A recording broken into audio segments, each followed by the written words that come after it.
हाय everyone, जय Shri Ram. Welcome और welcome back to fashion brew podcast. I hope आपको हमारे पॉडकास्ट सारे अच्छे लग रहे हैं, बिकॉज आज का जो पॉडकास्ट है वो भी बहुत इंटरेस्टिंग होने वाला है। आज जो हमारे गेस्ट है, not only she is a doctor and a dentist but also very good friend of mind. क्योंकि मैं चाहती थी कि हम सभी व्यूवर्स की, जब हम सेलिब्रिटीज़ को देखते हैं एंड जब हम इन्फ्लुएंसर्स को देखते हैं, तो उनके फीचर्स को देख के हम सबको डाउट आता है कि ये जो उन्होंने बॉटॉक्स कराए हैं, फिलर्स कराए हैं, क्या ये हम लोग करा सकते हैं। बहुत सारे डाउट्स होते हैं ना हम सबके। आज वही सारे डाउट्स हम क्लियर करने वाले हैं हमारे गेस्ट से। So without wasting any more time, let's start the podcast. So hi doctor Parmleen और my friend Muskan, how are you? I am good Aashi. तो पहले तो मुझे ये बताओ आपका दिन कैसा रहा, बिकॉज आई नो बहुत बुरा था। हाँ बिल्कुल, यहाँ तक पहुँचते पहुँचते बहुत स्ट्रगल हुआ है मेरे को कैब के लिए, cab cancellation and then cab getting outfit selection, hair not going with the outfit and stuff like that. Too much hassle, but मुझे पता है इसके बाद जर्नी बेटर होने वाली है। एंड मैं मेक श्योर करूँगी कि यहाँ से अच्छे अच्छे हैप्पी मूड से ही जाओ आप, क्योंकि मैं चाहती हूँ कि मेरे पॉडकास्ट से बेनिफिट हो आपको। It's always a happy time with you, you know that. I am so glad. Okay, तो मैं पहले तो ये चाहती हूँ कि मुझे भी जैसे डाउट्स हैं इन सब चीज़ों के बारे में, सो आई नो कि बहुत सारी लड़कियों के भी होते हैं। तो पहले तो आई वांट कि you explain your fellowship aesthetic medicine and cosmetology to our viewers कि what exactly this is. Basically aesthetic और कॉस्मेटिक से हम सबको अंडरस्टैंडिंग हो जाती है बेसिक कि ये ब्यूटिफिकेशन के साथ डील करता है, कॉस्मेटोलॉजी और एस्थेटिशियन, ठीक है। और जहाँ पे मेडिसिन टर्म आ जाती है हमारी, उसके अंदर हमें पता चल जाता है कि मेडिकल इंटरवेंशन है साथ में। आप यही ब्यूटी ट्रीटमेंट्स करवाने शायद पार्लर्स में जाते हो, सैलॉन्स में जाते हो, अच्छी अच्छी मेडी स्पास में भी जाते होगे, बट जहाँ पे डॉक्टर की इंटरवेंशन है वहाँ पे आर रोल कम्स इन। जैसे कि इंजेक्टेबल्स हो गया, पील्स हो गए, जहाँ पे हम लोग मेडिसिन के साथ भी डील कर रहे हैं और पेनिट्रेशन ऑफ द प्रोडक्ट के साथ डील कर रहे हैं, और all the dynamic which can actually have side effects as well अगर वो एक प्रोफेशनल नहीं दे रहा तो। बिकॉज काफ़ी चीज़ें हैं जो इसके अंदर आती हैं जो I don't think so somebody from non medical background और somebody who is not trained in this field can do that। तो इतना फ़र्क है। आई नो बहुत सारे इंस्टीट्यूट्स भी खुले हुए हैं, बहुत बड़ी बड़ी एकेडमीज़ खुली हुई हैं जहाँ पे डॉक्टर्स का कोई ट्रेस भी नहीं है, फिर भी लोग कर रहे हैं ये सब चीज़ें।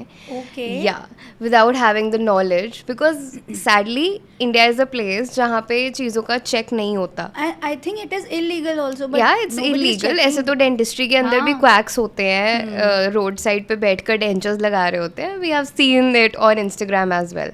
सो ऐसी बात नहीं है, I am not trying to point out anybody, but yes जितने भी मेडिकल फेशियल्स हो गए या केमिकल पील्स हो गई या Botox, fillers, micro needling, PRP, ये सब चीज़ें ये हम लोगों का काम है जो मेडिकल बैकग्राउंड को बिलोंग करते हैं।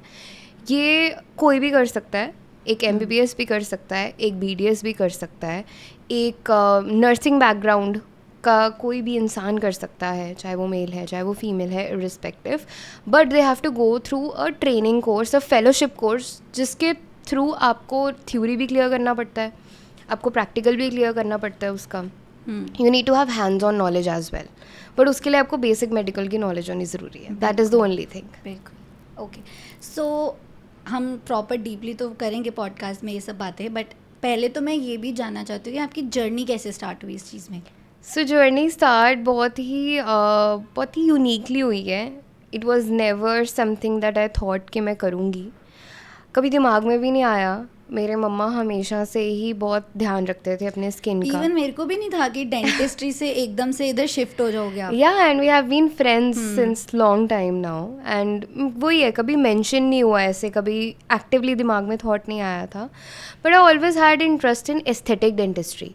वो मेरा कॉलेज वाली जर्नी के अंदर स्टार्ट हुआ था। तो उस टाइम पे मैंने ये शायद अपने डेंटल पॉडकास्ट पे बात भी की थी, मेंशन की थी मैंने ये बात कि मेरे पास एक पेशेंट आई थी with a set of 6 veneers interior lamination करवाने। तो वो मैंने पापा के साथ असिस्ट किया था, मतलब वो पहला केस था विनियर्स का जो मैंने असिस्ट किया था पापा के साथ, and I was in my internship back then. उस टाइम पे मुझे एकदम से रियलाइज़ हुआ कि she had very beautiful features, and when we delivered her final smile ना, her lips were aligned, her jaw bone was too good, her nose was so nice, and I couldn't resist but ask her कि आपने कुछ अपने face पे भी कराया है क्या। and she told me that she takes care of her face and stuff like that, and I was like यार veneers मैंने बहुत बार करते हुए देखा है पापा को भी और बहुत सारे रिजल्ट्स देखे हैं, बट अगर थोड़ी थोड़ी इन्हांसमेंट ऑफ फेस के साथ अगर पूरा फेस की ब्यूटी और अच्छी हो जाए तो क्या ब्यूटीफुल चीज़ है. तो उसके बाद मैंने इसके बारे में रिसर्च करनी शुरू की कि as a BDS can I do it, am I eligible, is it legal, should I be doing it और नॉट. मेरे को पता नहीं था कि मैं कर सकती हूँ कि नहीं. And then I searched about it and I gained interest. Facial aesthetics के अंदर इंटरेस्ट आ गया, ऑलरेडी डेंटल एस्थेटिक्स के अंदर इंटरेस्ट था. So then I decided that I want to pursue in aesthetics only, both dental and face. जो भी मेरे पास इंसान आ रहा है वो खुश होकर जाए एस्थेटिक्स के मामले में, फुलफिल होकर जाए कि दांत भी ठीक कर रही हूँ और स्माइल भी ठीक कर रही हूँ. स्माइल भी ठीक कर रही हूँ, फेस के कोई कंसर्न है उसको भी ठीक कर रही हूँ, स्किन का कंसर्न भी सही कर रही हूँ. एंटी एजिंग भी बहुत मेजर पार्ट है फेशियल एस्थेटिक्स का. सो या ओके, तो अब ये जो फील्ड है ओवर द ईयर्स कैसे इवॉल्व होती आई है? Actually it's a very relatively new field. Okay, पहले सिर्फ सर्जिकल इंटरवेंशंस होती थी. सो या देयर इज अनदर थिंग, जो मेरा एरिया है वो सर्जिकली इन्वॉल्व एरिया नहीं है. It's a non surgical field. सिर्फ नीडल्स के साथ हम काम करते हैं, सुपरफिशियली काम करते हैं, तो बहुत ही drastic change is not something we are capable of doing. But subtle changes के साथ ही वो एक इतना ब्यूटीफुल ट्रांजिशन ला सकते हैं. That is what we have. drastic change like plastic surgeons, right? Yes, cosmetic surgeons, plastic surgeons. That's not who I am. I am an aesthetic physician, somebody who deals with the aesthetic part of Face the face aesthetics. and superficial, anti-aging, botox and fillers, that as well. तो ये सब चीज़ें जो हैं वो बहुत different हैं और ये न्यू है relatively from the cosmetic part of this. तो पहले भी जितनी चीज़ें इन द पास्ट हम देखते हैं जो ओल्ड बॉलीवुड या ओल्ड हॉलीवुड में देखी हुई हैं, वो बहुत ज़्यादा कहीं ना कहीं कॉस्मेटिक सर्जरी वाली ट्रांजिशंस देखी हैं ओवर द ईयर्स. कह लो 2010, 2011 ये वाले टाइम के बाद चेंजेस आनी शुरू हुई हैं. और ये अभी भी बहुत ग्रोइंग फील्ड है. अभी भी बहुत सारे लोग ये चीज़ें कर नहीं रहे. इवन सारे डर्मेटोलॉजिस्ट भी नहीं करते. It's a very shocking thing, I know, but it's a separate field. Dermatology वाले लोग कर लेते हैं बेटर बिकॉज उनका एरिया है वो, but not everybody who passes out as a dermatologist knows how to do it. That's a separate thing. So yeah, they also need to do that. Okay, इसलिए. okay.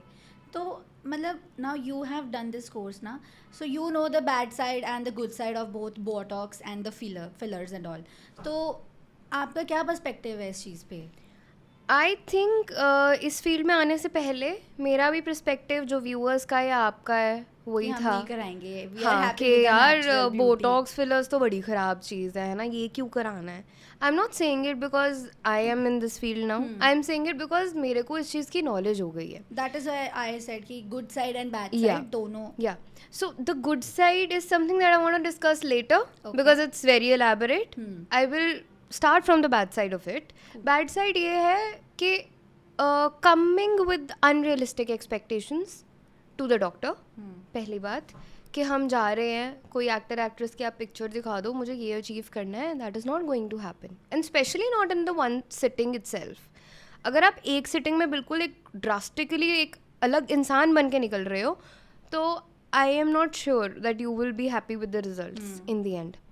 Because जो भी हम use कर रहे हैं product, उसने आपकी skin के अंदर जाकर भी Dissolve अपना होना है, काम करना अपना है. इफेक्ट दिखाना है over the time.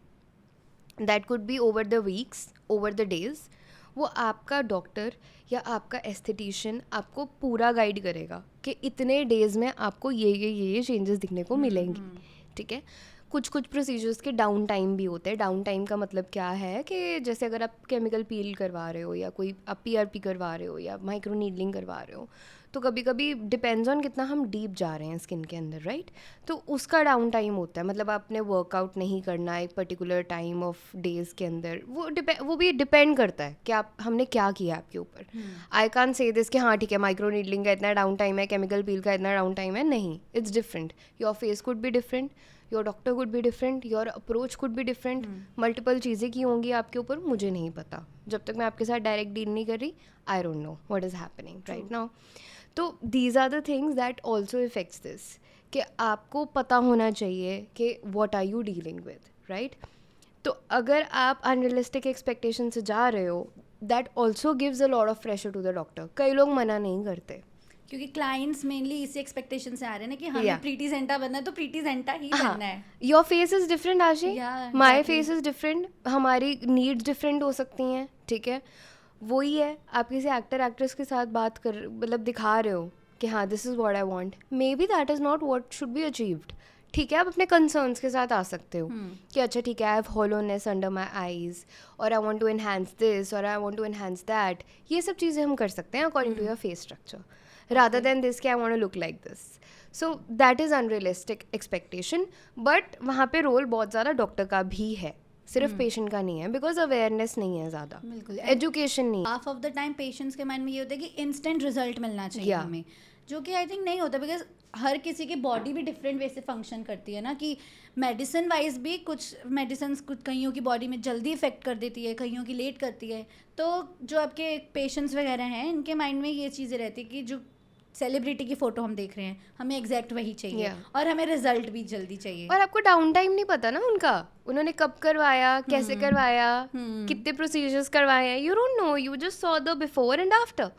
Kylie Jenner का इतना ज़्यादा ड्रास्टिक चेंज है. अभी रिसेंटली कितना ज़्यादा उसे बैकलैश दिया गया इस वजह से कि उसकी आईज कितनी अननेचुरल लग रही हैं. इवन पीपल स्टार्टेड क्रिटिसाइजिंग कि वो अपने बॉयफ्रेंड के सामने उसकी मदर लग रही हैं because of the age, because of the face and all dullness. या इट्स जस्ट जो काइली जेनर वाली चीज़ हुई है, it's because of over filling, fillers की माइग्रेशन होना.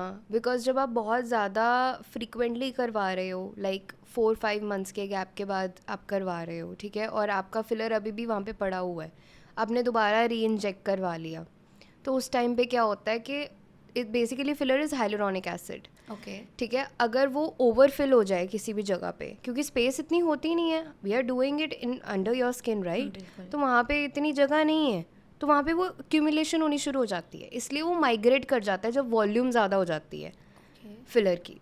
तो that is what I said कि यहाँ पे डॉक्टर का रोल आता है कि डॉक्टर ने काउंसलिंग करनी है पेशेंट की कि आपको अभी ज़रूरत नहीं है, पर ठीक है सब एक जैसी प्रैक्टिस नहीं करते. अगर आप आ रहे हो और अगर आप ओवर एम्बिशियस भी हो किसी चीज़ को अचीव करने के लिए, अपने फेशियल फीचर्स को इन्हांस करने के लिए, तो डॉक्टर भी कुछ नहीं कर सकता. अगर आप वो उसी पे जिद पे ही अड़ गए हो कि मुझे चाहिए, चीज़ के ऊपर वो हो गए हो, तो फिर डॉक्टर को तो करना ही पड़ेगा. उसे अपने इन द एंड उसे अपना मनी मैटर करता है. बोटॉक्स और फिलर्स भी जाते हैं, एकदम से नहीं जाते, ऐसी बात नहीं है. I know it's a temporary thing, but I always tell my patients, always guide them, चाहे वो मुझसे कराएं चाहे वो कहीं और से करवाएं, कि ये एक प्रोसीजर है, हमने कुछ इंजेक्ट किया है, आपका बॉडी उस चीज़ को रिएक्ट कर रहा है, उस चीज़ को अडेप्ट कर रहा है, तो एकदम से निकलेगा भी नहीं ये. ठीक है, so only your doctor knows when to reinject. That is true, that is definitely. And जब हम भी अपने पेशेंट्स को बोलते हैं फॉलो अप के लिए आओ, हम बोलते हैं हम देखेंगे, अगर ज़रूरत हुई तो करेंगे. It's not a sure short thing कि ठीक है. इनफैक्ट अगर हम इसे प्रैक्टिकल वे में भी देखिए तो जब हमारी टांग में अगर फ्रैक्चर होता है या हमारे प्लस्तर भी लगता है टांग में, उसमें भी कितना टाइम लगता है नॉर्मल होने में, हमारी स्किन को, हमारी लेग को प्रॉपर फॉर्म में आने में. तो same goes with the face also कि टाइम तो लगेगा. अगर आप कोई चीज़ से छेड़छाड़ कर रहे हो तो it will definitely take time. या तो उस चीज़ की गुड साइड भी है, बैड साइड तो ये होगी कि पिलो फेस होना या आर्टिफिशियल लुक करना. और बेसिकली एक और चीज़ है कि ज़्यादातर आर्टिफिशियल लुक ना कॉस्मेटिक सर्जरीज से आती है. ये प्रोसीजर्स से नहीं आती. प्रोसीजर्स से आपको ज़्यादातर माइनर चेंजेस दिखने को मिलेंगी, जैसे काइली जेनर वाला हुआ था. ठीक है, और या लिप का बहुत ज़्यादा ड्रास्टिक फ़र्क पड़ गया. ठीक है, वो सब चीज़ें हैं जो आपको पता चलेंगी. बट अगर आपने कॉस्मेटिक सर्जरी करवाई है एंड इट वेंट रॉन्ग, तो काफ़ी फ़र्क पड़ सकता है. ये जो नॉन इन्वेसिव प्रोसीजर्स होते हैं, इसके सबसे सेफ साइड यही है कि बहुत ज़्यादा ड्रास्टिक चेंज नहीं आती फेस पे, और अगर आती भी है it's temporary. 6-7 months down the lane you are going to get back normal. आप अपनी नॉर्मल पोजीशन पे आ सकते हो अगर आप दोबारा नहीं करवा रहे. अगर आपको पसंद आया बहुत अच्छी बात है, अगर नहीं पसंद आया मत करवाओ दोबारा, राइट. तो that is one good thing also. इस जगह पे बहुत अच्छी चीज़ है ये कि ठीक है, बैड साइड है, परमानेंट नहीं है. It's not permanent. We are dealing with Botox, we are dealing with fillers, जो हम अंदर को इंजेक्ट कर रहे हैं चीज़ें, उसका एक इफ़ेक्ट है फॉर योर मतलब स्किन या मसल, कुछ भी कह लो. कि जैसे फिलर्स हो गए, that is what we are injecting liquid in your skin, under your skin. ठीक है, बोटॉक्स हो गया, we are working with the muscles of your skin, ठीक है, वो टेम्प्रेरी है, 7-8 मंथ्स के बाद होना ही होना है उसका ख़त्म। तो that is why we said our patients के अगर आपको रिजल्ट अच्छा लग रहा है आप फॉलो अप के लिए आ जाओ, आप उसको मेंटेन कर लो। ऐसी बात नहीं है कि लोग कई बार बोलते हैं अच्छा हमने ऐसा करवा लिया तो परमानेंट होनी चाहिए चीज़। Nothing is permanent. अगर आप जिम जाना भी छोड़ दोगे ना तो आपके मसल्स भी वो हो जाएंगे। एग्जैक्टली, ठीक है, वो दोबारा डिफ्लेट हो जाएंगे। लोग इतने मसल्स बनाते हैं, उस चीज़ पे भी फ़र्क पड़ता है। तो आपको क्यों आप एक्सपेक्ट करते हो कि अगर आपने कोई प्रोसीजर करवाया है वो लाइफ टाइम चले? So that is how it happens. और हमारी बॉडी चेंज होती है हर रोज। प्लास्टिक सर्जरी ही है जो लाइफ टाइम चलेगी, बिकॉज उसमें तो प्रॉपर मॉडिफिकेशन होगी ना आपकी चेहरे की। लाइफ टाइम चलेगी ज़रूर, बट आप नेचुरल एजिंग को रोक थोड़ी सकते हो। उसके अंदर भी अगर आपको मेंटेन करना है आपको प्रोसीजर्स करवाने पड़ेंगे। बिल्कुल बिल्कुल। तो ये तो बैड साइड्स में आई गेस ये भी मिसकॉन्सेप्शंस आ गए, बट और मिसकॉन्सेप्शंस क्या हैं इन सब चीज़ों के जो आपने नॉर्मल अपने क्लाइंट से सुने होंगे कि कोई आ रहा है आपके पास, आपका पेशेंट, एंड वो आपको बोल रहा है कि मुझे करवाना तो है but I have heard some misconceptions and मेरे माइंड में भी ये डाउट्स हैं, मुझे ऐसा लगता है मेरे साथ ये हो जाएगा बाद में। तो वो सब चीज़ें अब कैसे उनसे हैंडल करते हो? मिसकंसेप्शन से ज़्यादा है मिस इन्फॉर्म्ड हैं थोड़े से, क्योंकि उनको कॉस्मेटिक सर्जरी में और कॉस्मेटिक प्रोसीजर्स में फ़र्क नहीं पता। पहली बात, so we make them understand this कि कोई ड्रास्टिक चेंज नहीं आएगी आपके फेस के ऊपर। That is a change that you can appreciate, somebody who sees you regularly can appreciate, but people who have not been in your contact for a very long time, वो अगर आपको देखेंगे और बोलेंगे माइंड ब्लोन हो जाएंगे एक ही बार में, ऐसी कोई बात नहीं है। अगर आपको इवेंचुअली थोड़ा ड्रास्टिक चेंज लानी है आपको 1 से 1.5 साल देना पड़ेगा अपने आप को, क्योंकि हम धीरे धीरे चेंजेस करेंगे आपकी स्किन पे, हम आपको ड्रास्टिकली चेंज नहीं कर सकते। ट्रू। अगर हम थ्रेड लिफ्ट भी कर रहे हैं, हम फेस को लिफ्ट करते हैं, उसके लिए भी हम 3 मंथ्स के गैप के बाद लिफ्टिंग कर रहे हैं, तो एक ही बार में रिजल्ट नहीं आने वाला आपको। बिल्कुल, वो तो है। तो सटल आप अडेप्ट कर जाओगे उस चीज़ को लेकर। ठीक है, अगर आपको कोई 4 साल बाद मिल रहा है तो आपके फेस पे बहुत ज़्यादा रिजल्ट उन्हें पता चल जाएगा, बट अगर आपके साथ कोई ऐसे है कि साल बाद मिल रहा है, ठीक है, या 6 महीने बाद मिल रहा है, मिल देर बाद रहा है, but still you have change in your face, तो वो इतना ज़्यादा नहीं होगा कोई कि oh you have become a different person only. जैसे आप वर्कआउट करते हो, इवेंचुअली चेंजेस आती हैं आपकी बॉडी में, वैसे ही ये है। We are working with our skin, we are working with this muscle. हम कुछ ड्रास्टिक चेंजेस नहीं कर सकते, हाथ में ही नहीं है वो। बिल्कुल, वो तो ठीक है। और कोई भी क्वालिफाइड और कोई भी एथिकल डॉक्टर है अगर, तो वो कभी भी आपके साथ खेलेगा नहीं, बिल्कुल भी नहीं खेलेगा। That is why always say always go to a qualified person, somebody who deals with the medical intervention, जिसको पता है कि अगर मैंने ये कर दिया गलत, सिर्फ सीखना किसी चीज़ को और going into the depth of what it is 2 different things. आपको मसल के एनाटॉमी के बारे में कुछ नहीं पता। अब हम एज अ BDS क्यों कर सकते हैं? क्योंकि हेड एंड नेक एनाटॉमी हमारा है एरिया, हमें MBBS से भी ज़्यादा डीपली पढ़ाई जाती है हेड एंड नेक के बारे में, क्योंकि हम सारा टाइम इसी एरिया पे काम करते हैं। एंड आई फील कि ये इम्पॉर्टेंट भी है, क्योंकि एक भी चीज़ ने अगर आपके ब्रेन वाले एरिया में डिफेक्ट कर दिया so you are over. Brain से ज़्यादा भी बहुत सारी और चीज़ें इन्वॉल्व हैं। There are arteries involve. अगर आपको फेशियल एनाटॉमी के बारे में नहीं पता and it goes into your arteries, बहुत सब कुछ हो सकता है जो कॉम्प्लिकेशन, मेडिकल कॉम्प्लिकेशंस से डील करते हैं हम जैसे कई चीज़ों में। तो अगर आपको नहीं पता, that in few cases you can also end up in hospital. So going to a qualified person, चाहे आपको 2-3 हज़ार एक्स्ट्रा ही देने पड़े, हमेशा वहाँ जाओ जहाँ पे आपको पता है कि डॉक्टर्स हैं, क्वालिफाइड हैं, उनको पता है what they are dealing with, right? Because actually it is a matter of trust. And I don't want people to come after me, ओ ऐसा है ना।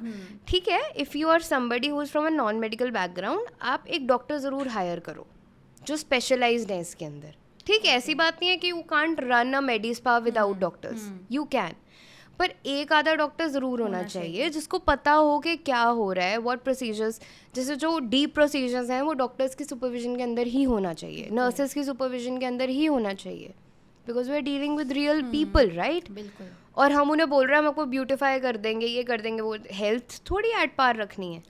डेफिनेटली, वो तो है। That is and I think कुछ लोग हैं जो इन चीज़ को फॉलो नहीं करते, क्योंकि सबको अपना बेनिफिट दिखता है एंड हमें काफ़ी मनी लोग मिल रहा हैं, है and that is what we काफ़ी लोग हैं, I can name it. But मैं बोलूँगी नहीं। नहीं बिल्कुल कंट्रोवर्सी हो जाएगी। ठीक वो है ना कि कुछ बोलूंगी तो विवाद हो जाएगा। हाँ, कुछ बोलूँगी तो बोलती है तो वो नहीं मैं चाहती। सो अभी आपने जैसे बताया हमें कि थ्रेड लिफ्टिंग होती है, इंजेक्शंस वगैरह लगाए जाते हैं। सो आई एम समवन कि मेडिकली मैं रही हूँ इन सब चीज़ों में आसपास थोड़ा बहुत, बट स्टिल मुझे बहुत डर लगता है कि मेरे फेस पे कोई निडल जाएगी या थ्रेड से मेरे स्किन को अपलिफ्ट लिफ्ट किया जाएगा। तो मतलब जब आपके पेशेंट्स आते हैं एंड आई फील कि हर एक काम में ना ऐसा होता है कि हर कोई अपना एक डिप्रेशन फेस करता है एक पर्टिकुलर चीज़ की वजह से। तो जब आपके पेशेंट्स आते हैं before surgery and after all these procedures, उनके मन में जो डिप्रेशन वाली वो फीलिंग जो आती है, उससे आप कैसे एनकाउंटर करते हो? एज ए डेंटिस्ट मैं बहुत ज़्यादा वेल इक्विप्ड हो गई थी इस चीज़ से कि लोग एंग्जाइटी से आते ही हैं, बिकॉज नीडल्स की एंग्जाइटी या ड्रिल्स की एंग्जाइटी डेंटिस्ट्री के अंदर भी बहुत ज़्यादा होती है। तो patient counselling is one thing जो मेजर पार्ट है किसी भी फील्ड के अंदर। बिल्कुल, आप पेशेंट को मेंटली प्रिपेयर करते हो कि ये होगा आपके साथ।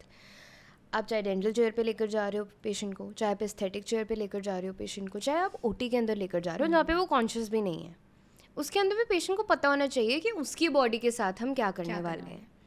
सो I always make a point कि पेशेंट जब तक क्लियर नहीं हो जाता ना कि क्या क्या चीज़ें होनी है और वो ओके नहीं हो जाता, तब तक मैं प्रोसीजर स्टार्ट नहीं करती। और अगर मैंने प्रोसीजर स्टार्ट कर दिया उस टाइम पे भी ऐसा नहीं है कि my job is done. I keep talking to the patient, this is what I am doing, this step, अब हम इस स्टेप पे आ गए हैं, अब हम इस स्टेप पे आ गए हैं, अब यहाँ पे पेन होगा, यहाँ पे फील होगी, यहाँ पे नमनेस लगेगी, यहाँ पे ये होगा, यहाँ पे ये होगा। That is where a friendship, a bond वाला part comes. I am not saying that you should be best friends with your doctor, ऐसा नहीं है, पॉसिबल नहीं है। एक ट्रस्ट बिल्डअप करने के लिए इट इज़ इम्पॉर्टेंट। यस, एक प्रोफेशनल कर्टेसी में आपको आपका पेशेंट सबसे इम्पॉर्टेंट है, उनके साथ उनके फियर्स डील करना बहुत इम्पॉर्टेंट है। अभी हम दांत के साथ काम कर रहे होते हैं ना आशी, फिर भी ईजी है, पेशेंट को नहीं पता कि उसके साथ क्या हो रहा है। When you are dealing with the face, instant patient को पता चलेगा कि ये हुआ है मेरे फेस पे, ठीक है। तो वो पहले इन्फॉर्म करना पेशेंट को और ड्यूरिंग द प्रोसीजर बहुत इंपॉर्टेंट है। So having that anxiety to sit on that chair and giving that power to the doctor कि you have the power to change my face, मैं खुद दे रहा हूँ, is a very prime thing for us too, it's very sacred for us. तो that is something that I hold very special and very dear to me. तो consultation part के अंदर I make sure कि patient should be having 101% confidence before having the procedure rather than 101% confidence बाद में है, ठीक है। 100% मतलब परसेंट पहले ही पेशेंट को रेडी हो कि यार मेरे साथ ये होगा, बस दैट इज़ माई एंड गोल। फिर वही होता है पेशेंट और डॉक्टर के ट्रस्ट के अंदर, वही होता है, आंखों में दिख जाता है पेशेंट के कि हाँ I trust you, do it. And when they have that ना, डॉक्टर भी 101% दे पाता है अपना। बिकॉज आई फील कि जब सामने वाला ट्रस्ट करता है तो आप और ज़्यादा मोटिवेट होते हो कि अभी अच्छे से करना है मुझे प्रॉपरली, क्योंकि सामने वाला ट्रस्ट कर रहा है मुझ पर। True, it's a very big thing वैसे एक्चुअली में। I don't think so I am ready eight कि मैं अभी अपने फेस में कुछ चेंजेस लेके आ सकती हूँ। But being an influencer, you are also an influencer, हम काफ़ी सेलिब्रिटीज़ भी देखते हैं, इन्फ्लुएंसर्स भी देखते हैं जो you know I am not saying कि गलत है, because you are now teaching me, telling me कि इसमें क्या बेनिफिट्स हैं। एंड आई ऑल्सो फील कि हाँ, अगर आपको कोई अपने फेस पे इनसिक्योरिटी लग रही है तो आप उसे अगर चेंज करा के उसको अपने आप को अच्छा फील करा देते हो तो it's okay. But there are some influencers जो इतना ज़्यादा कराते हैं एंड हम एज अ कॉमन व्यूअर काफ़ी इफेक्ट होती है वो चीज़, क्योंकि यू नो अगर हमें कोई इनसिक्योरिटी है, सो मैं चाहूँगी कि मैं एक ऐसा इन्फ्लुएंसर देखूँ जो उसी इनसिक्योरिटी से फेस होकर उसको पॉजिटिवली लेके आ रहा है, रेदर देन जो उस इनसिक्योरिटी को चेंज कर रहा है क्योंकि वो उसे हैंडल नहीं कर सकता। तो आपने भी देखे होंगे ऐसे बहुत influencer, take an example of Komal Pandey, ठीक है। She has been very vocal about all these things कि उसने करवाया है Botox and all, and I feel कि उसने उतना अपनी हेल्थ पे भी ध्यान दिया कि वो चीज़ उसके फेस पे बुरी नहीं लगती है। तो आप जब ऐसे इन्फ्लुएंसर देखते हो कि एक पॉजिटिव वे में जा रहा है, एक नेगेटिव वे में करवा रहा है, तो माइंड में क्या ऐसी चीज़ें आती है कि मेरा कोई अगर पेशेंट मेरे पास आ रहा है सिर्फ उस इन्फ्लुएंसर से देख के इंस्पायर होके, तो मैं उसे कैसे डिफरेंस समझाऊंगी दोनों का? सो बेसिकली ना, एक होता है Aashi we want to become somebody else and एक होता है we want to deal with our own insecurities. These are two different things. बिल्कुल। I would always love to help somebody जो अपनी इनसिक्योरिटीज़ के साथ आया है rather than somebody who wants to become somebody else. और उसके अंदर पेशेंट की कोई गलती नहीं होती, बिकॉज सोशल मीडिया के ज़माने के अंदर हम लोगों को भी कहीं ना कहीं ऐसे होता है कि यार ठीक है हम घर पे पजामाज में बैठे होते हैं, बट जैसे ही स्क्रीन ऑन होती है we want to look our best. So it's something very natural which is happening to everybody. ठीक है, it's the era of cameras, it's the era of looking the best, it's the era of being the best, carrying yourself in the मतलब आप बोलो best way possible. You are not good and you don't have to be influencer for that. You don't have to be a creator for that. आज की date में whenever I see this, जब मैं छोटी होती थी, आई एम नॉट टॉकिंग बहुत पहले की बात, छोटी इन द सेंस जब मैं स्कूल में होती थी 7th 8th 9th 10th 11th 12th तक भी हमने डोमिनोज जाना होता था, हम घर के कपड़ों में चले जाते थे. आज की डेट में everybody wants to look good when they are going out, चाहे वो इन्फ्लुएंसर हैं कि नहीं, कोई मिल जाएगा, कोई देख लेगा, क्या बोलेगा कोई. Not only Domino's, I feel अगर आप ग्रोसरी शॉपिंग के लिए भी जा रहे हो ना, then also you want to be tip top. अरे people have a very different casual set का. सबका. अरे कोई किसी के पास कैजुअल्स भी दो तरह के हैं. एक जो कैमरा कैजुअल्स हैं कि oh my god I don't want look too much but I also want to look that casual vibe, है ना, I want to carry that casual vibe. ठीक है, and they have two different sets, उन सबको पता है. चाहे आप घर में फटे हुए पजामे में बैठे हो बट आपने वो एडिडास का कोट डाल के कैजुअल्स दिखाना है. ठीक है, this is the reality. True है. सो यहाँ पे भी जब पेशेंट का ये कंसर्न होता है ना कि मुझे इसकी तरह लगना है, दैट्स नॉट अ अनवैलिड या इनवैलिड कंसर्न नहीं है, वो इट्स अ वैलिड कंसर्न. तो जब पेशेंट उस एक्सपेक्टेशन से आता है तो मैं पेशेंट को ज़रूर कुछ क्वेश्चंस पूछती हूँ जहाँ पे वो खुद अपने आप के साथ पहले कंफर्टेबल हो सके कि व्हाट आर माय कंसर्न्स.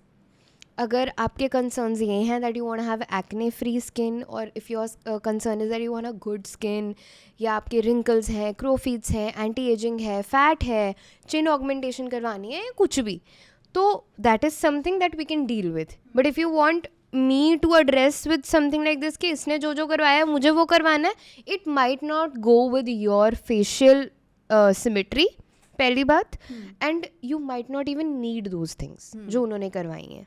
बिल्कुल.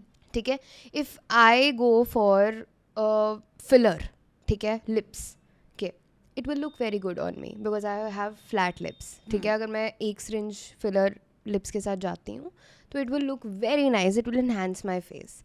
But if somebody who already have a lip that is already on the thicker side and उसने देख लिया कि मेरी फेवरेट इन्फ्लुएंसर ने करवाया है, मेरे को भी कराना है, it might not go with you. You can go for it but it might not go with your structure of the face because आपकी facial in the end goal is कि आपकी facial symmetry के साथ match करना चाहिए rather than this कि एक चीज़ pop out कर रही है. ठीक है, दैट इज़ वॉट आई से, लेस इज़ मोर. हमारे काम में लेस इज़ मोर.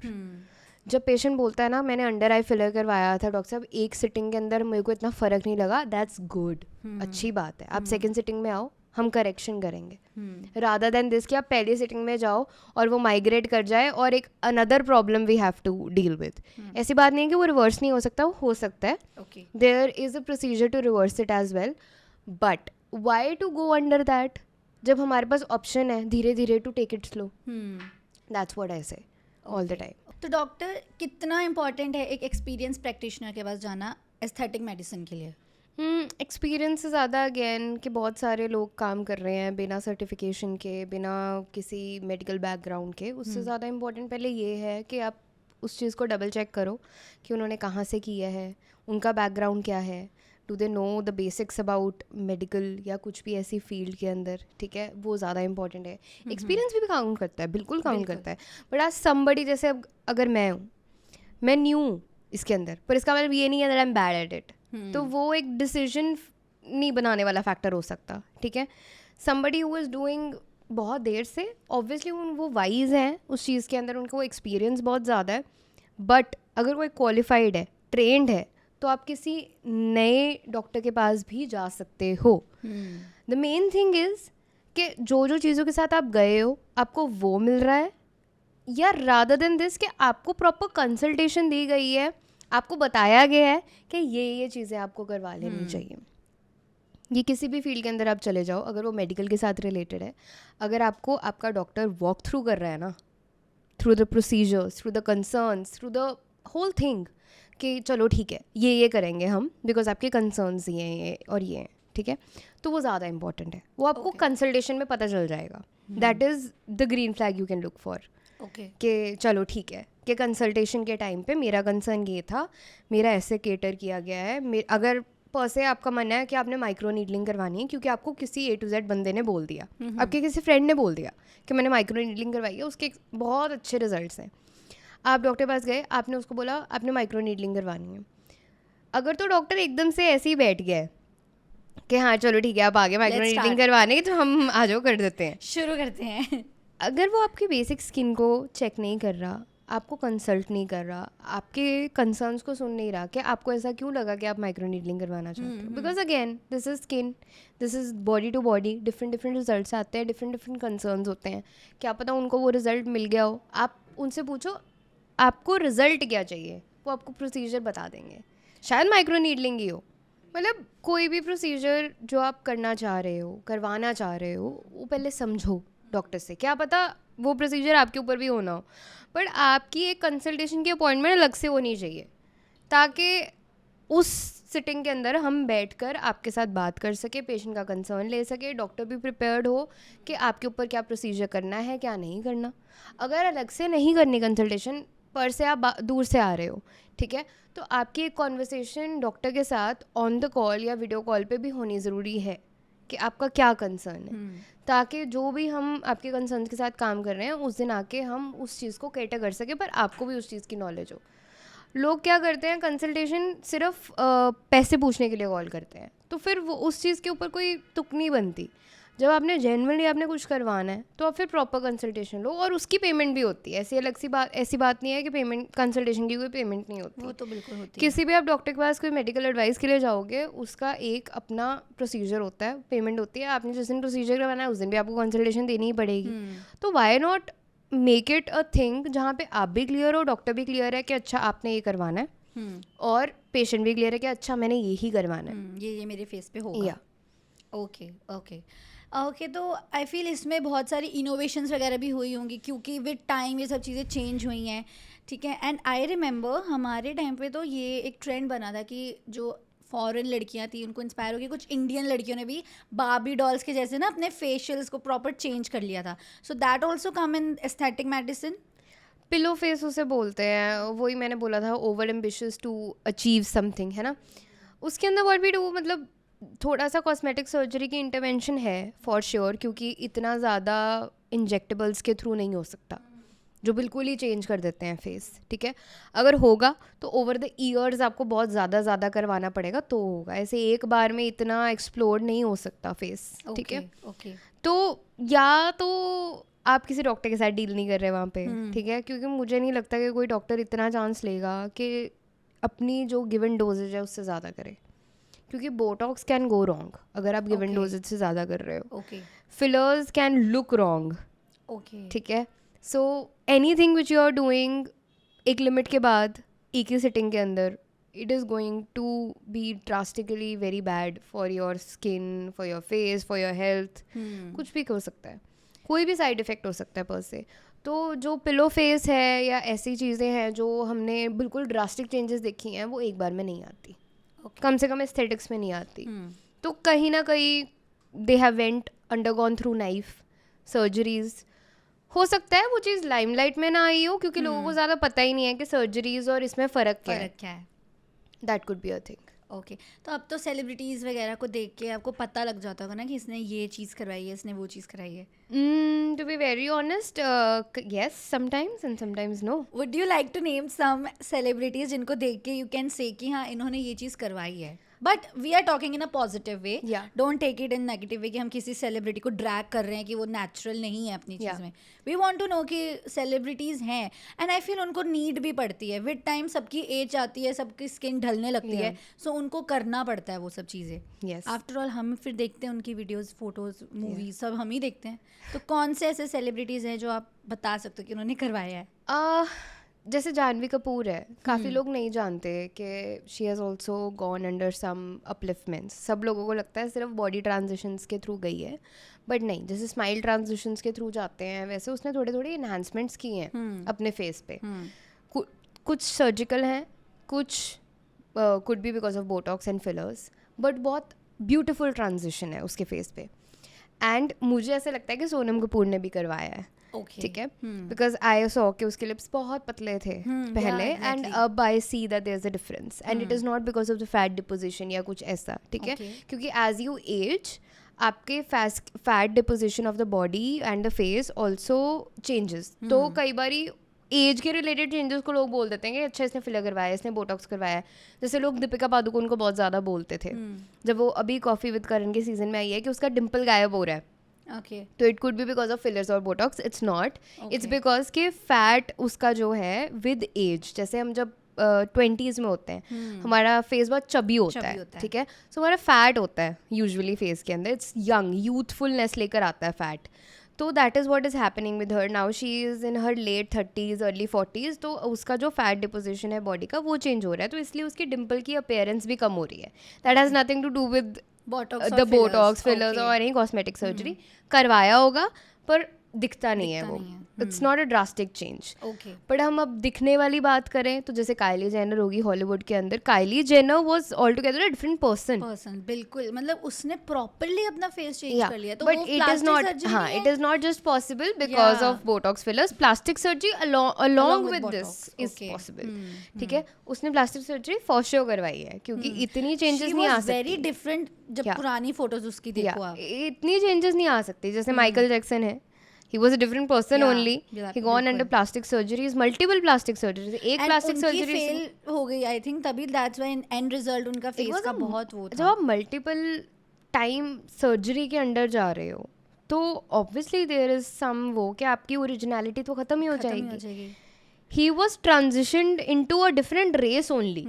तो आप खुद सोचो, एक स्किन कलर को इतने डार्क से इतना लाइट लाने भी is a task. It's a job, full blown job. ऐसे ही ना लाइक फैशन डिज़ाइनिंग की है तो डिज़ाइनर्स के बारे में हम देखते रहते हैं ना.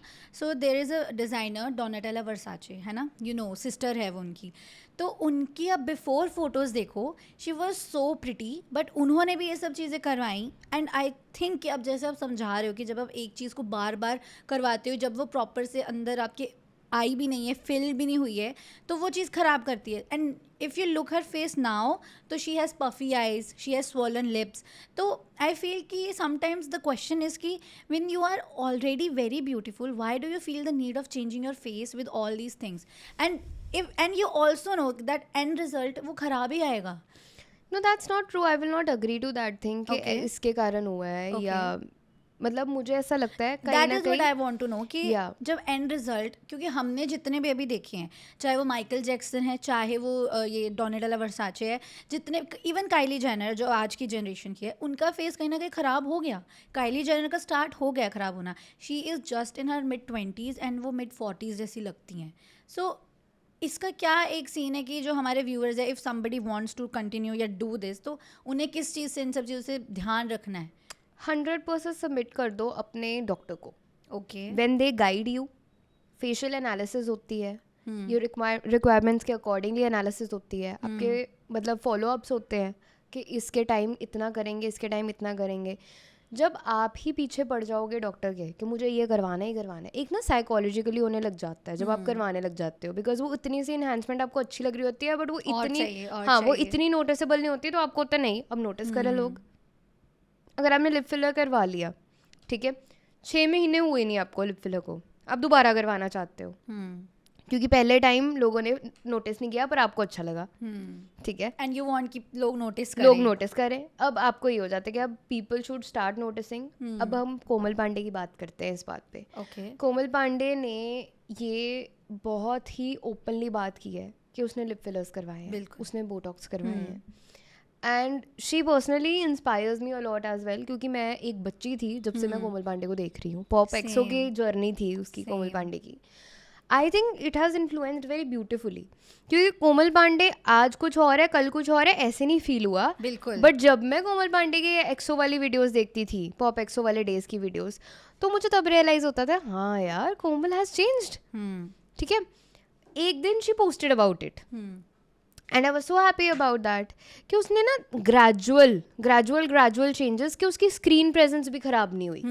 पर somebody who doesn't know her does not know about that कि उसने करवाया होगा. ठीक है. हाँ ठीक है, मैं मानती हूँ कि उसके जो लिप्स हैं वो थोड़े लगते हैं उसके फेस स्ट्रक्चर के अकॉर्डिंगली ज़्यादा प्लम. आई थिंक वो नहीं पता लगे थे बट हाँ इनिशियली वो दिखना शुरू हो गया था कि वो रिसेंटली दिखना शुरू हुआ था. एंड देन उसके बाद she came vocal about it या she came open about it कि हाँ मैंने करवाया. बिकॉज उसके लिप्स बहुत फ्लैट थे.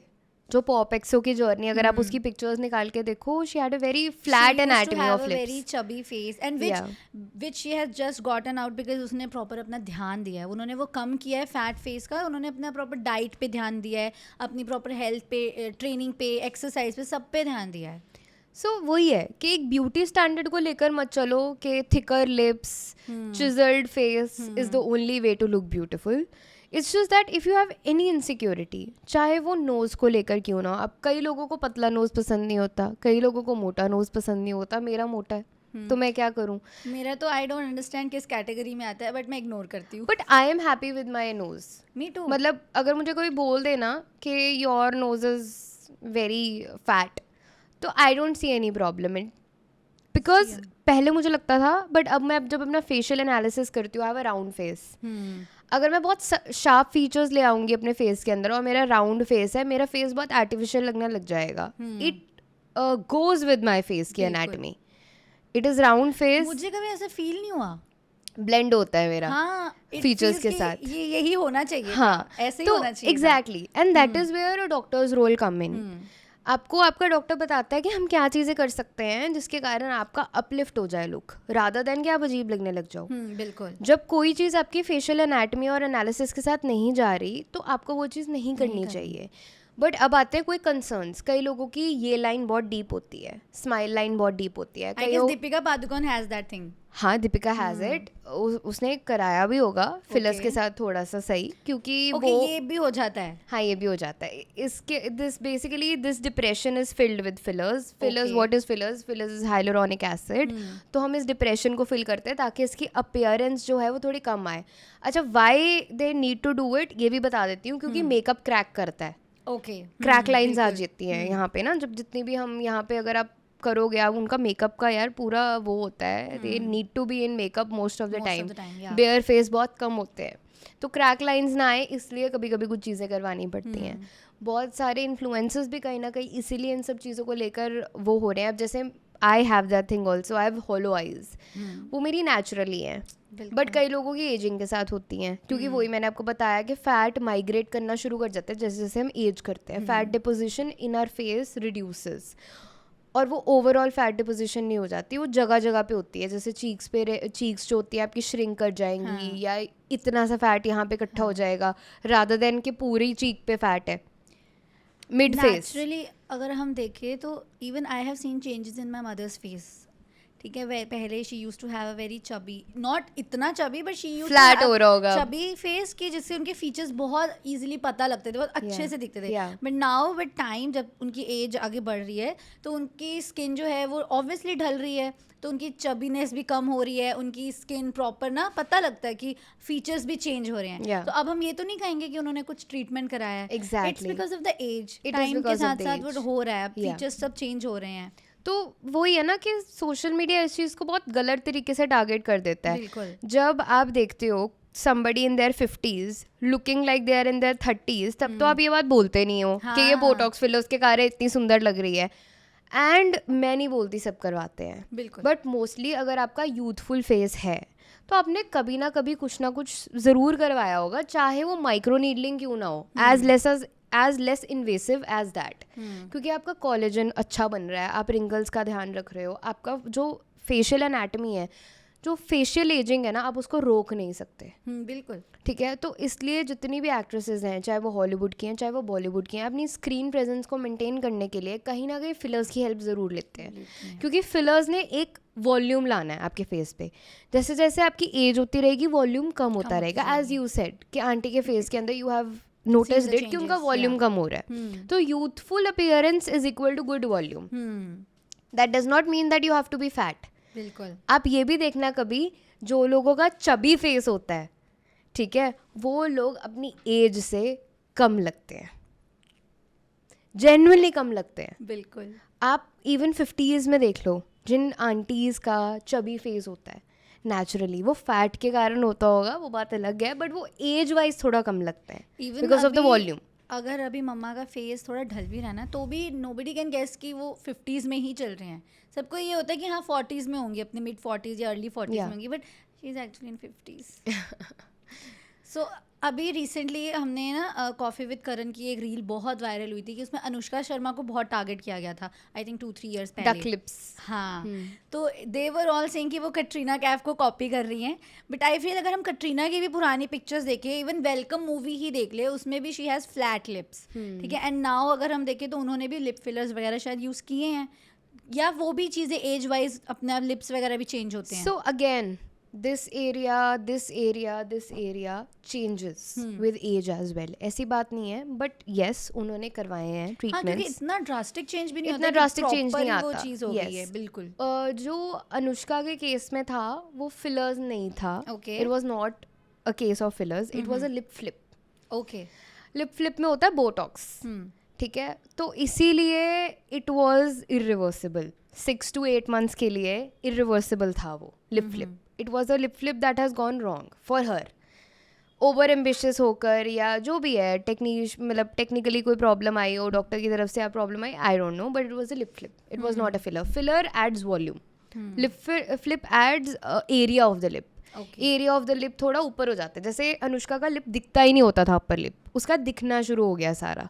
इसीलिए लोग उसको डक बोलने लग गए कि डक लाइक अपेयरेंस है या पाउट अपेयरेंस है. जब हम फिल करते हैं लिप्स को तो वॉल्यूम इंक्रीज होती है.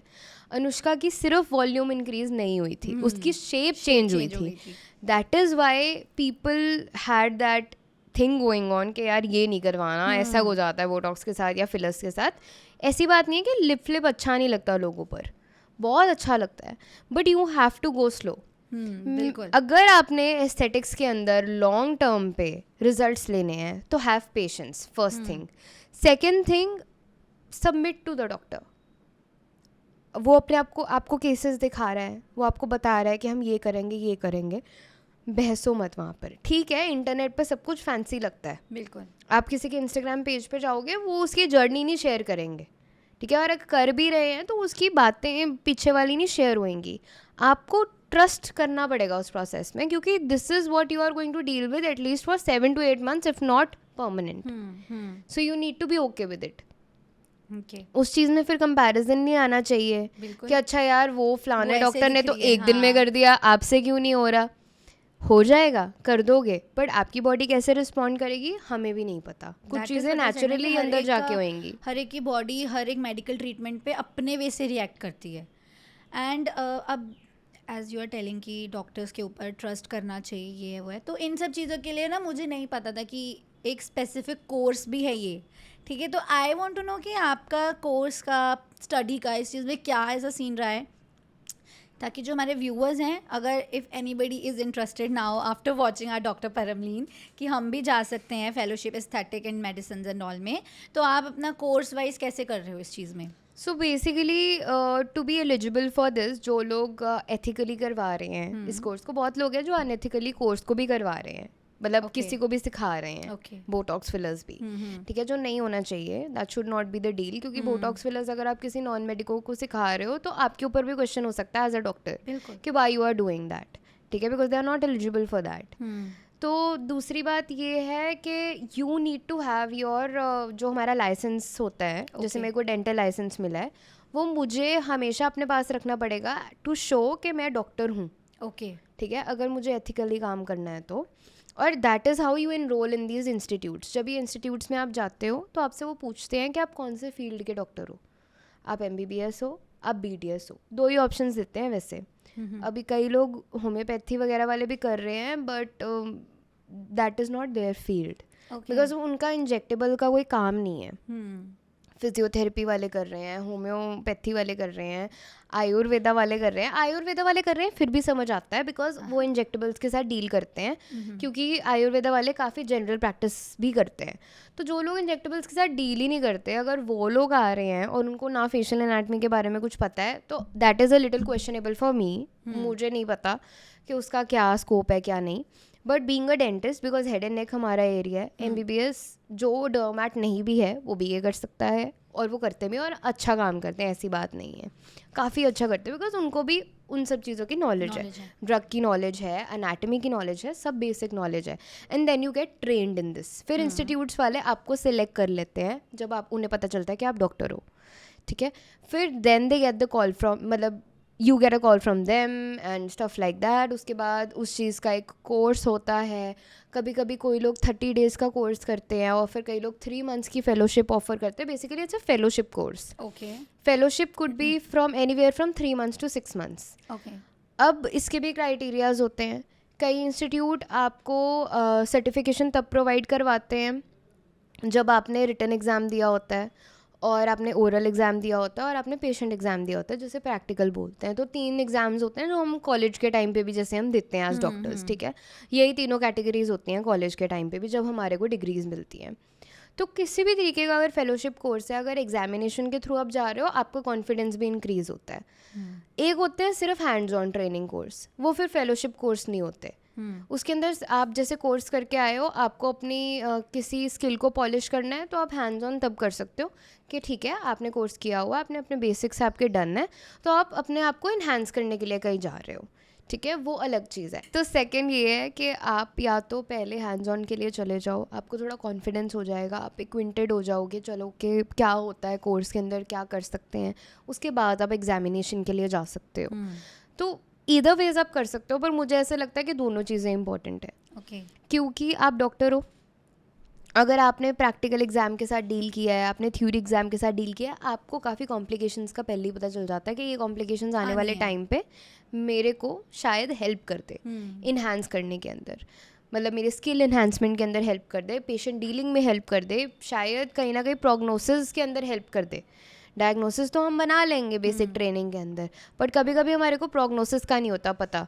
प्रोग्नोसिस का मतलब क्या है, and result, what is the end result, वो हमारे को हेल्प कर सकते हैं। अगर कोई भी आपको कॉम्प्लिकेशन आती है, आप डील उसको बेटर कर सकते हो।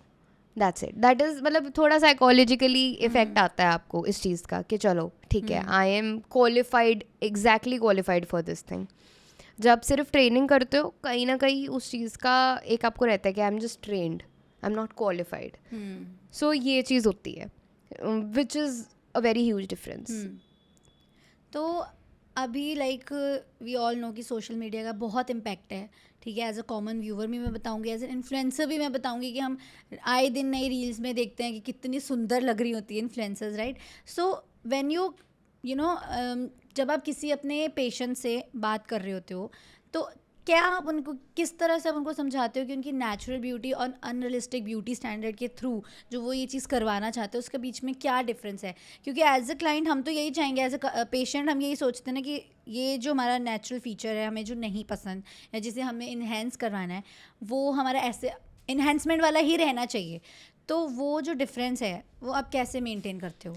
यस, यहाँ पे ही हमारा थोड़ा रोल आता है कि हम पेशेंट्स को इस चीज़ में गाइडेंस दे सकें कि we are not looking for something very drastic here, we are just looking for some improvements. जैसे कोई पिगमेंटेड लिप्स के साथ आते हैं, और या जिनके आईब्रोज बहुत वो होते हैं, मतलब डेंस नहीं होते, ठीक है, बहुत स्कैंटी आईब्रोज हैं, तो हम उनको PMU सजेस्ट करते हैं, परमानेंट मेकअप, ठीक है, वो हम करते हैं, जिसे हम माइक्रो ब्लेडिंग बोलते हैं, आईब्रो शेडिंग बोलते हैं। लिप्स, पिगमेंटेड लिप्स के लिए हम ट्रीटमेंट भी करते हैं, और साथ में एस्थेटिक ट्रीटमेंट या आप बोल सकते हो कॉस्मेटिक ट्रीटमेंट देते हैं, जैसे कि हम पिगमेंटेशन ऑफ लिप्स भी करते हैं, ठीक है।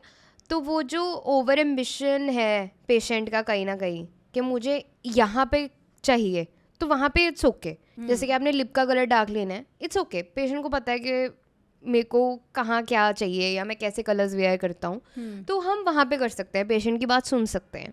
माइक्रो ब्लेडिंग के अंदर में हम पेशेंट की बात सुन सकते हैं कि उनको किस तरह की शेप चाहिए, किस तरीके का उनको आईब्रो का कलर चाहिए, ठीक है, वो सब चीज़ें पेशेंट के ऊपर डिपेंडेंट होती है. पर जब बोटॉक्स और फिलर्स की बात आती है या माइक्रो नीडलिंग की बात आती है या केमिकल पील्स की बात आती है, तो मैं बोलूँगी कि आप किसी इन्फ्लुएंसर को देखकर इस चीज़ का डिसीजन ना लो कि आपको ये करवाना है.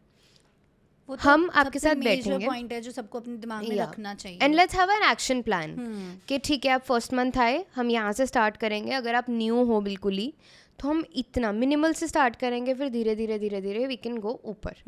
That is where we create balance, ताकि पेशेंट भी खुश रहे, हैप्पी रहे, अपने रिजल्ट्स के साथ धीरे धीरे अडेप्ट कर सके और उसके साथ वाले लोग पॉइंट आउट ना करना शुरू कर देंगे ये सब चीज़ें कि तूने क्या करवा लिया. अब जैसे माइक्रो नीडलिंग होगी, PRP होगी, या आजकल नया आया है एक्वा माइक्रो नीडलिंग, ठीक है, that we use a cocktail mixture for your face.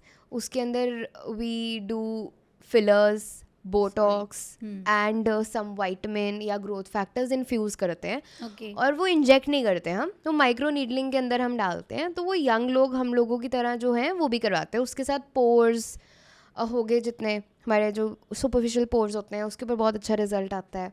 अगर हमारा फेस हम चाहते हैं हमारा रीयूविनेट करे, उसके ऊपर बहुत अच्छा रिजल्ट आता है. मैं खुद सोच रही हूँ कि मैं वो करवा लूँ, बिकॉज उसका कोई डीपर इफेक्ट नहीं है. मतलब वो ऐसे बोटॉक्स की तरह, बोटॉक्स ने क्या काम करना है, सिर्फ क्योंकि वो बहुत डीप नहीं गया ना, तो उसने मसल के ऊपर काम नहीं करना, स्किन वाले एरिया पे माइक्रो बोटॉक्स की तरह काम करेगा ना. वो इंजेक्ट हुआ है, वो बस सुपरफिशियल नीडल गई है आपकी स्किन के अंदर, तो वो हेल्प करती है पेनिट्रेशन ऑफ द प्रोडक्ट के अंदर.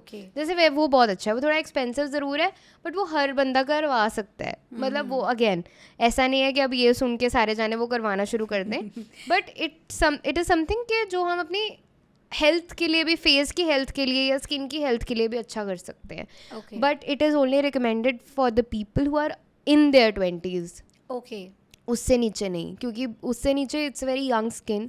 आपकी स्किन अभी ट्रांजिशन हो रही है. 20s में भी मैं बोलूँगी if you are 24 and above then you go for this, because collagen, हाँ, क्योंकि हमारी कॉलेजन लूज होना शुरू हो जाता है इन आवर mid-20s.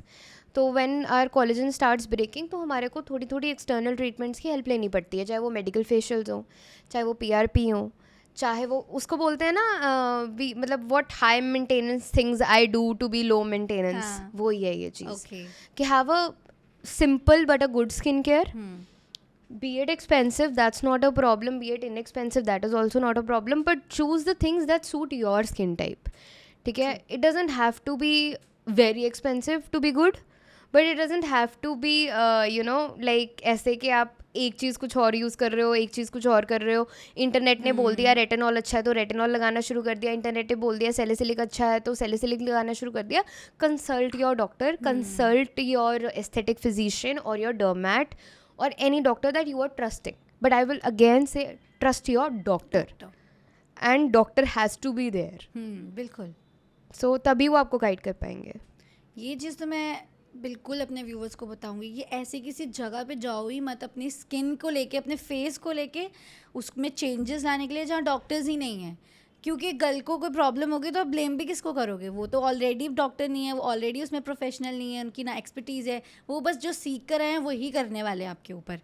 एंड अभी आपने जो ये इतने नेम्स लिए हैं, lip fillers, thread needling, Botox, जो कि मुझे नाम भी लेना नहीं आता. मैं नॉर्मल जस्ट एक स्मॉल सा ब्रीफ होता है ना, जैसे कि मैं जानना चाहती हूँ कि इसमें होता क्या क्या है, ताकि हमारे व्यूवर्स को भी पता रहे कि उन्हें क्यों करवाना है, नहीं करवाना है. ये प्रोसीजर है सारा. सो मैं बोटॉक्स से स्टार्ट करूँगी. बोटॉक्स सिर्फ एस्थेटिक पर्पस के लिए नहीं यूज़ होता. उसके कुछ मेडिकल बेनिफिट्स भी हैं. जैसे कि किसी को सर्वाइकल की प्रॉब्लम है तो हम उनके यहाँ पे शोल्डर मसल पे इंजेक्ट करते हैं और उनको पेन से काफ़ी रिलीफ होता है. कई लोगों को हम माइग्रेन के लिए बोटॉक्स देते हैं, कई लोगों को हम TMJ प्रॉब्लम के लिए बोटॉक्स देते हैं. What actually Botox is? Botox basically is a toxin. I know toxin word सुन के बंदा कहता है ओ ये थोड़ी मैं अपने बॉडी में डालूंगा, right. But yes, if it is done the wrong way it can harm, but if it's done the right way it can help. तो बोtulinum टॉक्सिन होता है बोटॉक्स, जो हम यूज़ करते हैं अपनी मसल की एक्टिविटी को बंद करने के लिए. ठीक है, जैसे हम जब सर्वाइकल का पेशेंट होता है, जब हम उन्हें यहाँ पे बोटॉक्स देते हैं, हम इसलिए देते हैं बिकॉज ये over activity of the muscle हो रही होती है, इसलिए स्ट्रेनिंग ऑफ मसल होती है, पेनफुल होता है ये एरिया सर्वाइकल के पेशेंट्स के लिए। तो इसलिए हम उस चीज़ को रिलीज़ करने के लिए, वो प्रेशर रिलीज़ करने के लिए, ताकि जो उसकी ओवर एक्टिविटी है मसल की वो बंद हो जाए।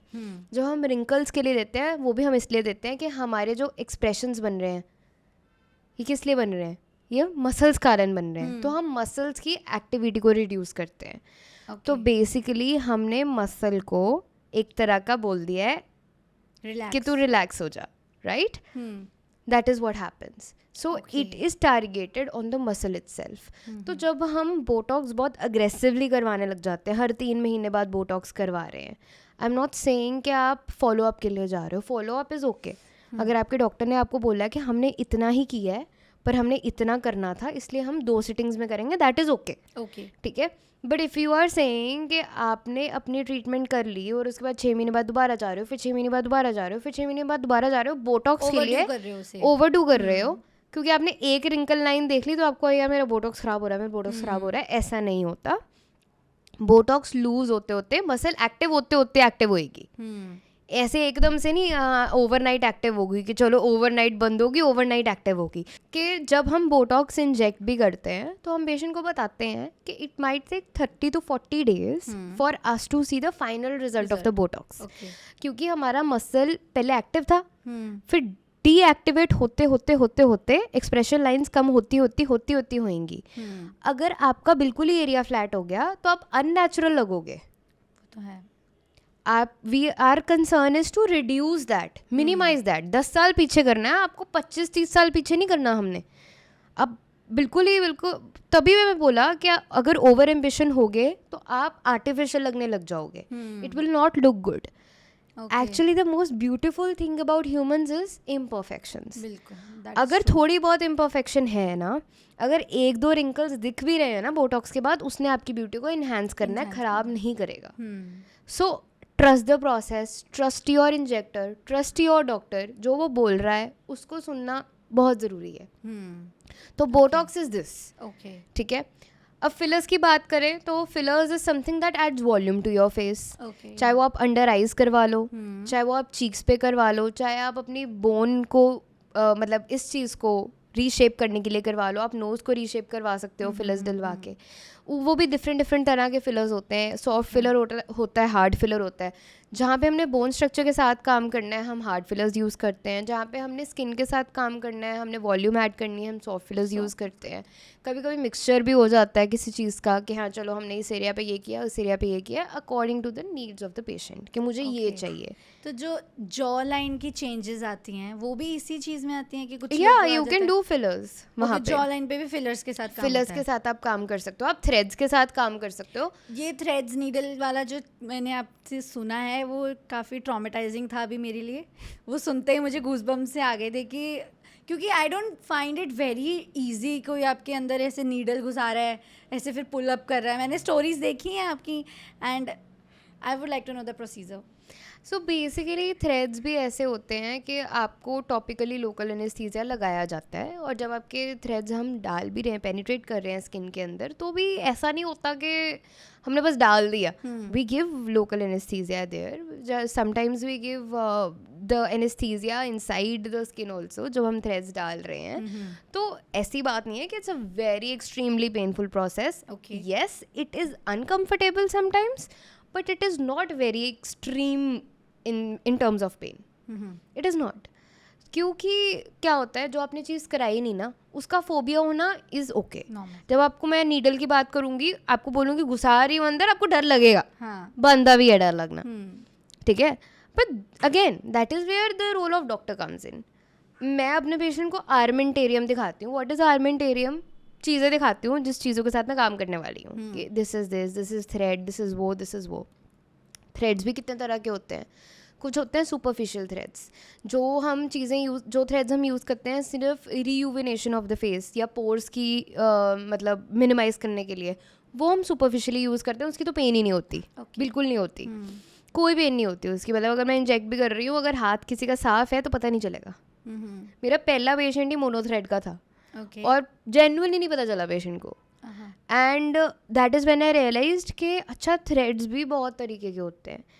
एंड जब मैंने कॉक थ्रेड किया तो पेशेंट की जान निकल गई थी. ठीक है. सो मतलब हमने डीपर, जितना हम डीप जाएंगे स्किन के, ऑब्वियसली उसका अनकम्फर्ट जो लेवल है वो बढ़ेगा. जितना हम सुपरफिशियली काम करेंगे उतना कंफर्ट का लेवल जो है मेंटेन रहेगा. तो इसलिए we need to understand it before the process कि हमने ये चीज़ें करनी है. कई लोग नीडल्स के अगेंस्ट होते हैं, तो उसके भी ऑल्टरनेटिव्स हैं थोड़े से. जैसे कि स्किन टाइटनिंग के लिए अगर थ्रेड्स आपको नहीं चाहिए तो हाइफू है एक. ठीक है. वो लेज़र की तरह होता है एक ट्रीटमेंट. मतलब कई लोग होते हैं जिनको जेन्युइनली नीडल्स के साथ बहुत वो लगती है, डर लगता है, और वो नीडल्स के साथ नहीं काम कर सकते. फिर हम उन्हें समझाते हैं कि आपको शायद उतना ब्यूटीफुल रिजल्ट ना मिले बट फिर भी अच्छा रिजल्ट मिलेगा. So you can switch to this option. We can do HIFU, और वी कैन डू लेजर्स, और we can do other alternatives जहाँ पे नीडल्स इन्वॉल्व नहीं है. पर हम पेशेंट को इतना बता देते हैं कि फिर उसका रिजल्ट ये नहीं ये आएगा. It's good enough for the patient to go. हाँ, if it's good enough for the patient to go, patient मान जाता है. अगर उसके लिए हो कि नहीं यार मुझे ऐसे चाहिए रिजल्ट, तो फिर हम पेशेंट की काउंसलिंग उस तरीके से करते हैं कि आपको पता होना चाहिए कि आपके पैसे भी लग जाएंगे, आपका टाइम भी लग जाएगा, आपका एफर्ट भी लग जाएगा. अगर हम आपको वो रिजल्ट नहीं दे पाए जिसके लिए आप आए हो, तो आपको भी बुरा लगेगा और हमें भी बुरा लगेगा. So that is where you maintain it. फिर केमिकल पील्स आ जाती हैं, माइक्रो नीडलिंग आ जाती है, पीआरपी आ जाती है. ये PRP of hair also I deal with, trichology I deal with. ठीक है. जैसे rejuvenation of skin, rejuvenation of hair. जिन लोगों का प्री हेयर फॉल स्टेज है उनके अंदर पीआरपी के रिजल्ट्स बहुत अच्छे होते हैं. अब कई लोगों को ट्रांसप्लांट की ज़रूरत पड़े ही ना अगर वो पीआरपी के सेशंस लेना शुरू कर दे अर्ली हेयर फॉल पे. क्योंकि एक पॉइंट के बाद PRP also does not work, इसलिए उनको हेयर ट्रांसप्लांट के लिए जाना पड़ता है. आजकल बहुत एडवांस पीआरपी भी आ गई है जिसके अंदर हम ग्रोथ फैक्टर्स डालते हैं, तो वो भी बहुत हेल्प करती है. और वो सबसे सेफेस्ट चीज़ है आपके फेस के लिए भी. कई लोगों की पिटिंग स्कार्स होते हैं, बहुत ही ज़्यादा धब्बे होते हैं उनके फेस के ऊपर. ठीक है. पिगमेंटेशन की बात नहीं कर रही मैं, सिर्फ उनके टेक्सचर की बात कर रही हूँ मैं. पिगमेंटेशन हम पीआरपी के साथ नहीं सही करते. पिगमेंटेशन के लिए हमारे को बहुत और सब चीज़ें जो हैं रोल में आती हैं, जिसके अंदर हमारे अंदर भी होती है कई प्रॉब्लम्स, हार्मोनल प्रॉब्लम्स होती हैं, बाहर की प्रॉब्लम्स होती हैं. इसके लिए हम पील्स भी यूज़ करते हैं, हमारे को लेजर्स यूज़ करनी पड़ती है, बड़ा कुछ यूज़ करना पड़ता है. पर पीआरपी कैन रियली हेल्प जहाँ पे टेक्सचर बहुत ज़्यादा है, गड्ढे हैं जहाँ पर. ठीक है. कई लोग एक्ने प्रोन होते हैं अपने टीन के टाइम पे, तो जब उनकी हम अडल्ट स्किन देखते हैं उनकी स्किन में बहुत ज़्यादा गड्ढे होते हैं, तो वहाँ पे पीआरपी का बहुत ब्यूटीफुल रोल है. Micro needling along with PRP. And PRP होता क्या है? प्लेटलेट रिच प्लाज्मा होता है. उसका मतलब क्या है कि आप ही के ब्लड को एक्सट्रैक्ट किया जाता है, उसको एक मशीन के अंदर हम डालते हैं, उसको सेंट्रीफ्यूग करते हैं. सेंट्रीफ्यूग क्या करते हैं? हम एक टेस्ट ट्यूब के अंदर लेते हैं उसको, जिसके अंदर हमने एक्टिव इंग्रेडिएंट्स जो ऑलरेडी डले होते हैं, और फिर हम उसके अंदर आपका ब्लड डालते हैं, उसको घुमाते हैं एक मशीन के अंदर at a particular pressure and a particular speed. ठीक है. उसके बाद क्या होता है, वो क्यों करते हैं हम? ताकि हम ब्लड में से प्लाज्मा सेपरेट कर सकें. तो व्हाट प्लाज्मा इज, प्लाज्मा आपका खुद का ही है, सारा कुछ है ना, तो आपको कुछ रिएक्ट भी नहीं कर सकता. ऑटोग्राफ्ट बोलते हैं इसको, कि आपकी बॉडी से खुद ही ली गई चीज़ है, तो बहुत सेफ है ये वाला. I think I have seen some of the influencers and celebrities face पे रेड कलर का जो यूज करते हैं. I think I have seen या वो वेम्पायर फेशियल होता है कि वो ब्लड वाला पार्ट भी यूज कर लेते हैं पीआरपी के साथ. So basically what we do is कि वो इंजेक्ट, कभी कभी भी inject in the face depending on कि कितना डीप है, and sometimes we do it with micro needling. It also depends on case to case. तो हेयर के अंदर भी सेम होता है. वो ग्रोथ फैक्टर और आपके खुद के फैक्टर्स जो होते हैं वो हेल्प करते हैं रीग्रोथ के अंदर. So your body is healing on its own but with a external intervention. इस चीज़ में आपका जो भी पहला पेशेंट रहा है उसकी कोई मेमोरी आप शेयर करना चाहोगे? कैसा लगा था आपको तब? मेरा फर्स्ट पेशेंट ट्रेनिंग के टाइम पे ही था, मोनोथ्रेड्स वाला. ठीक है. जिसके बारे में मैंने बात भी की थी. तो मेरे को पहले ऐसे लगा था अच्छा ठीक है, मैंने दांतों के अंदर तो बहुत इंजेक्शंस लगाए हैं, पहली बार फेस के ऊपर नीडल लगाने लगी हूँ, कैसा होगा. So the moment I held on it the thread and I was there in front of the patient, डर सा? एक्चुअली मे बी मैंने अपने आप को मेंटली इतना प्रिपेयर किया हुआ था कि मैंने इस फील्ड में अगर मैं आई हूँ तो मैंने अपना नाम बनाना है, इसलिए मेरे कभी हाथ कांपा नहीं है That's a ये good काम thing. करने के लिए। और दूसरा ये भी हो सकता है कि वॉज ऑलरेडी अ प्रैक्टिशनर, 2 साल हो गए थे मेरे को प्रैक्टिस के अंदर, और बहुत ज़्यादा डीलिंग थी, क्लिनिकल डीलिंग बहुत थी मेरी, तो मैंने बहुत ज़्यादा नीडल्स के साथ काम किया हुआ है। बस ठीक है, I was doing intra oral, अब मैं एक्स्ट्रा ओरल कर रही थी, फ़र्क सिर्फ इतना था। The only concern I had when I was injecting, I was putting that mono thread inside the face, was this कि it should not pain the patient.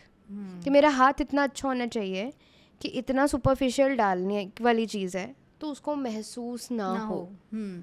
And I followed the instruction of my mentor. The doctor walked me through, the one who was training me.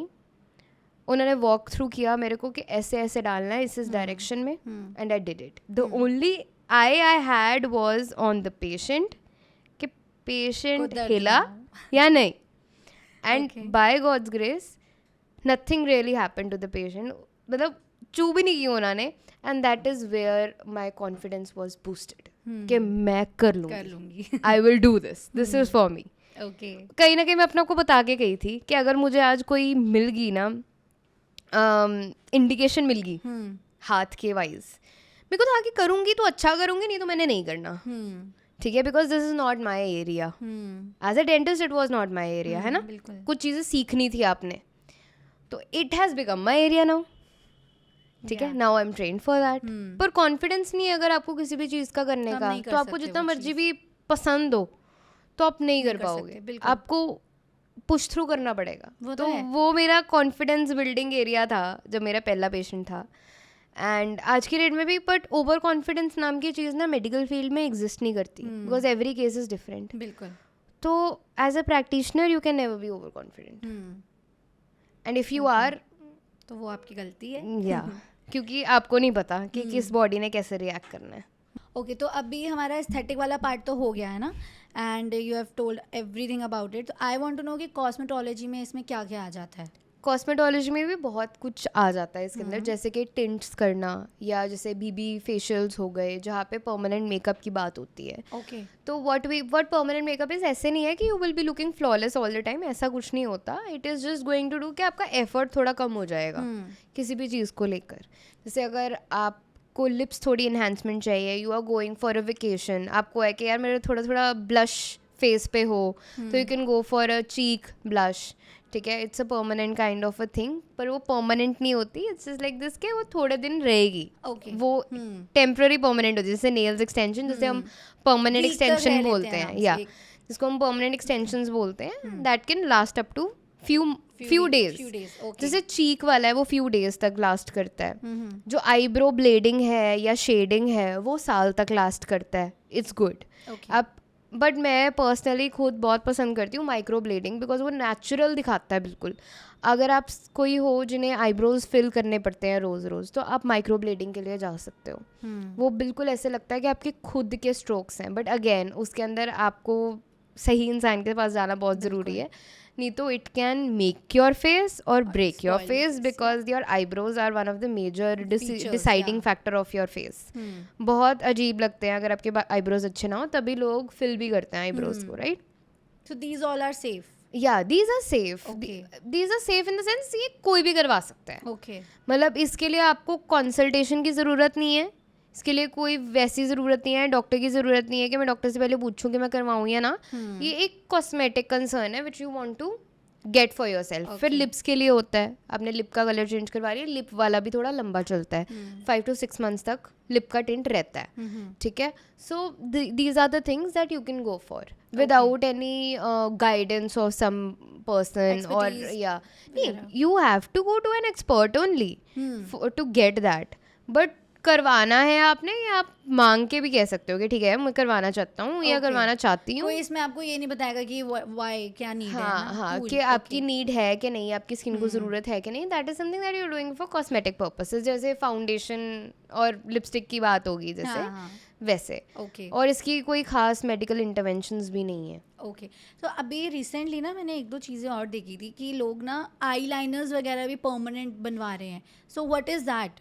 That is also PMU only. So is that also safe? I mean I don't do it. मैं सिर्फ eyebrows, lips और cheeks पे ही हूँ. Cheeks वाला भी मेरे को ऐसा लगता है कि बिकॉज 10 दिन का होता है, तो I don't know if you want to have that और नॉट. क्या फ़ायदा है इतने पैसे खर्चने का. बट लिप्स का बहुत अच्छे रिजल्ट्स होते हैं. Okay. आईब्रोज के बहुत अच्छे रिजल्ट्स हैं. मुझे लगता है उन सब चीज़ों के लिए चले जाना चाहिए. Cool. तो क्या बोलने लगी थी? हाँ, आई लाइनर वगैरह का कोई सीन? आईलाइनर का ऐसा है कि it's very close to the eye. बिल्कुल. पे दर्द होती है, उसमें नीडल के साथ काम कर रहे हैं. अगर पेशेंट बाई चांस आँख वगैरह खोल ले, क्योंकि आपने क्या करना है, आपने कुछ नहीं कर सकते आप, तो उसके अंदर पेशेंट प्रिपरेशन हो जाता है. तो I will not take that risk personally. किसने करवाना है करवा लो. तो वो वैसे तो आई फील कि क्या कितना ही सेफ होगा ना, बिकॉज ऑब्वियसली आई के it's very thin. I is very thin. बिल्कुल. हम जब फिलर भी करते हैं, आई के अंडर करते हैं, तो भी हम बहुत हिसाब से करते हैं, बिकॉज बहुत थिन एरिया होता है. आई का जितना भी ये एरिया है बहुत थिन होता है. So you got be very careful around that area. तो I will not personally do that as a doctor, because मुझे लगता है वो सेफ नहीं है. पर अगर आप करवाना चाहते हो और अगर आप किसी डॉक्टर को जानते हो जो बहुत अच्छे तरीके से कर रहा है, तो करवा लो. I will not question that, but I will not do that. मैं नहीं करूँगी. So what are the things जो हमारे व्यूअर्स को माइंड में रखनी चाहिए when they are about to go for this procedures, कि इज़ दैट फॉर इनसिक्योरिटी, या क्या ऐसी चीज़ें हैं कि उनको माइंड में लेके चलनी चाहिए कि अगर करवा रहे हो तो फिर रीज़न ऐसा होना चाहिए, otherwise you don't need it. देखो, नीड की बात आती है जब, तो वो कहीं ना कहीं से अराइज होती है, तभी इंसान सोचता है. नहीं तो वो सब चीज़ों के बारे में सोचता नहीं है. उन्हें कोई ना कोई फेस की ज़रूरत तो होगी. अब तो आप इमेजिन करो, आप इंस्टाग्राम पे बैठे हो एंड आपने अभी शॉपिंग की है. अगर आपके सामने बहुत सुंदर सुंदर ड्रेसेस भी आ गई, you will not have the अर्ज.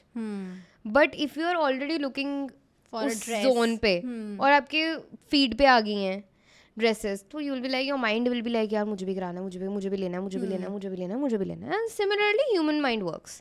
अगर आपके दिमाग में कुछ आया इन द फर्स्ट प्लेस, मतलब there is something that is going in your mind. आपको बस क्लियर अपने डॉक्टर के पास बैठ के ये करना है कि is it out of insecurity, और is it out of making my skin better, और is it out of a concern that I am dealing with since a very long time. Okay. तो वो सब कंसल्टेशन का part है. तभी मैंने बोला कि consultation is the most important thing. Always go for consultation first, rather than just कि बस चले गए. हाँ, बस चले गए, करवा लिया, बैठ गए. आप भी तैयार नहीं हो, वो शायद डॉक्टर भी तैयार नहीं है. तो इसलिए okay, these are the things that you should be taking care of. इस फील्ड में तो है, क्योंकि your face is going to look like that for another 6 to 7 months, if not for the whole life. तो अभी आपको podcast में आज कैसा लगा? बहुत अच्छा. डू यू थिंक आपकी सारी के सारी जो आप एज अ डॉक्टर अपने व्यूअर्स को या अपने पेशेंट्स को भी जो बताना चाहते हो, या जो लैक ऑफ नॉलेज हमारे व्यूअर्स कॉमन लोग फील करते हैं उनमें, वो आपकी यहाँ पे क्लियर आउट हो गई है अच्छे से? I think so. काफ़ी चीज़ें हैं जो मेरे को अगर मैं बात करने लग जाऊंगी तो मेरे को दिन से रात हो जाएगी, पर मैं बात नहीं कर पाऊंगी, बिकॉज ये बहुत ही डीप टॉपिक है. बेसिक अभी मैंने लेजर्स या केमिकल पील्स तो काफ़ी कवर कर ही नहीं पाई. I wanted to ask about lasers. कि what is that thing? Is that also a part of cosmetology and aesthetic medicine? Yes. Okay. Yes. Okay. So are you doing that? Yes, I am. Okay, nice. Yeah. Okay. Even body shaping काफ़ी हद तक ledgers के साथ होती है. Tightening काफ़ी हद तक लेजर्स के साथ होती है. वो डैमेज नहीं करती है आपके? क्योंकि देखो, बॉडी इज समथिंग जो इवेंचुअली ग्रो होती है आपके साथ साथ विद टाइम. तो अगर आप उसी को चेंज करते जा रहे हो तो वो किस हद तक आपके साथ रहेगी? बेसिकली जितने भी मेडिकल फेशियल्स हो गए या लेजर्स हो गई, ये फ्रिक्वेंसीज पे काम करती हैं. ठीक है, कोई ना कोई, जैसे रेडियो फ्रिक्वेंसी होगी या कोई वेव्स होगी, रेज होगी, इनके साथ काम करते हैं. वही बात आ गई, technical part. It's all physics, सारा फिजिक्स है ये. ठीक है, कि आपको कितना नॉलेज है, कितनी ट्रेनिंग है. अगर कोई ट्रेनर कर रहा है तो आई विल डाउट इट. अगर कोई डॉक्टर कर रहा है तो मेरे को समझ आती है. ठीक है, तो अगेन वही बात होगी कि आपको अगर नहीं पता, एनाटमी के बारे में कुछ नहीं पता, तो इट कैन गो रॉन्ग. काफ़ी सेंटर्स हैं वहाँ पे सिर्फ ट्रेनीज काम कर रहे हैं, 12th पास काम कर रहे हैं, वो कर रहे हैं. मैंने खुद, जब मैं फील्ड में नहीं थी तो मैंने लेज़र करवाई थी, मैं सड़ गई थी. ओह. या तो मेरी स्किन सड़ी थी. एंड मैं नाम नहीं लेना चाहती, बहुत रिनाउंड वो है कंपनी जिससे मैंने करवाया था. और मैं ऐसा नहीं कि मैंने फर्स्ट टाइम पे ये डिसीजन बना लिया कि मैंने जाना नहीं है. It was my 6th sitting और मेरे को 6 बार एक्सपीरियंस सेम रहा. मेरे दिमाग में ये बैठ गया था, 6 times I got burns on my legs during my hair reduction process, laser के time पे, and I thought it is normal. And when I got into this course, then I realized कि it is not supposed to burn you. It obviously जब आप कर रहे हो laser तो हल्की सी चुंडी टाइप्स फील होना is another thing. And 3-4 दिन तक आपकी स्किन बर्न करना is another thing. ठीक है, it might sting a bit, but आपसे बैठा नहीं जा रहा, आपसे चादर नहीं ली जा रही, आपसे कपड़े नहीं डाले जा रहे, एक तरह का सुपरफिशियल बर्न हुए हैं आपको. ठीक है, so also it has to do a lot with the doctor. अगर डॉक्टर होगा वो नहीं करेगा ये. बिल्कुल. अगर आपने किसी टेक्नीशियन को पकड़ा दिया कि यार इसने इतने पैसे जमा कराए हैं, इसकी इतनी सिटिंग है, कर दे बस तू रिडक्शन हाई पावर पे करके, that is not how it works. तभी लोगों को डॉक्टर्स एक्सपेंसिव लगते हैं. और ये जितने भी सो कॉल्ड इंस्टीट्यूट्स हैं वो 50-50 60% जब डिस्काउंट ऑफर करते हैं उनको बहुत अच्छा लगता है. आप बस इमेजिन करो, अगर कोई क्वालिटी दे रहा है, अगर वो 50-60% ऑफ कर रहा है, तो आप सोचो फिर भी उसको कुछ बच रहा है उसमें से. आप सोच लो, कोई फ्री में यहाँ पे कोई समाज सेवा करने नहीं बैठा. मैं सिर्फ ये बोलती हूँ, अगर एस्थेटिक्स के अंदर आपको कहीं पे भी 20% से नीचे डिस्काउंट मतलब ऊपर डिस्काउंट मिल रहा है तो मत जाओ. मत जाओ. May be 10%, may be 20%. उससे ज़्यादा don't get lured for this, क्योंकि आपके स्किन के अंदर काम करना है. आई डोंट नो कितना डैमेज हो जाए. क्या पता वो प्रोडक्ट एक्सपायरी पे हो, क्या पता वो ख़राब हो गया हो, उनको अपनी कॉस्ट निकालनी है उस चीज़ की, इसलिए वो कर रहे हैं. अब ये इंसाइट्स हैं जो मैंने दी हैं. ठीक है, मैं तो डेंटल के अंदर भी कभी भी किसी को हेफ्टी डिस्काउंट नहीं दे सकती, क्योंकि हमने इतना रखा ही नहीं है. अगर मैं देती हूँ तो ख़राब बात है. बिल्कुल. किसी के लिए मैं कितना कर रही हूँ, किसी के लिए मैं बहुत ज़्यादा कर रही हूँ, that is where it comes, ethics comes. आपने लेबर कॉस्ट निकालनी है अपनी, वो बात अलग है. ठीक है, बट मटेरियल कॉस्टिंग भी आपको पड़ेगी मेजर चंक में. ठीक है, जैसे आप उसकी बात करते हो, जैसे हमारे डेंटल के अंदर एक्सरेज होते हैं, या हमारे डेंटल के अंदर कुछ ऐसी चीज़ें होती हैं जो नॉन इंटरवेंशन होती हैं, बट उसकी भी कॉस्टिंग होती है. हर शॉट हमें कॉस्ट करता है, जैसे डेंटल के अंदर. वैसे ही एस्थेटिक्स के अंदर जैसे हाईफो हो गया, लेज़र हो गया, इनके अंदर शॉर्ट्स होते हैं, तो इसकी कॉस्टिंग वैसे निकलती है. तो आप इमेजिन करो कि अगर कोई 50-60% ऑफ पे दे रहा है आपको, तो आप सोच लो या तो वो आउटडेटेड होगी है मशीन. ठीक है, अब वो उसके रिजल्ट नहीं अच्छे निकल रहे. ठीक है, या तो वो कॉस्टिंग निकालने की कोशिश कर रहे हैं. That is what I mean. फिर उसके बाद मैंने जो अभी लेटेस्टली सीखा है सारा अपने पे करवाया है मैंने स्पेशली, कि मैं देखना चाहती हूँ मेरी ही स्किन है, कि मेरी स्किन पे ये काम करता है कि नहीं, कि मेरे को बर्न महसूस होता है कि नहीं.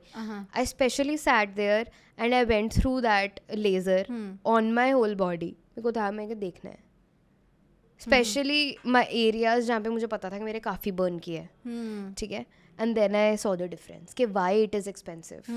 लोग देखते हैं यार हेयर रिमूवल इसने वो 6,000 का कर रहा है, ये 10,000 का कर रहा है, क्या हो हम 6,000 वाले के पास जाते हैं. आपको नहीं पता वो 6,000 कि वो टेक्नोलॉजी क्या है. आपको नहीं पता कौन कर रहा है, क्योंकि हर चीज़ की कॉस्ट ऐड होती है. बिल्कुल. टेक्नोलॉजी कौन सी है, जितने पैसे कहते होते हैं कि जितना गुड़ डालोगे उतना मीठा होगा. ठीक है, अगर आप बेस्ट चीज़ यूज़ कर रहे हो तो उसकी प्राइस भी ज़्यादा होगी. बिल्कुल. बस ये है कि फिर आपको बार बार नहीं करना पड़ेगा. मेरी 6 सिटिंग्स के बाद भी हेयर रिडक्शन नहीं हुई, बर्न हो गए.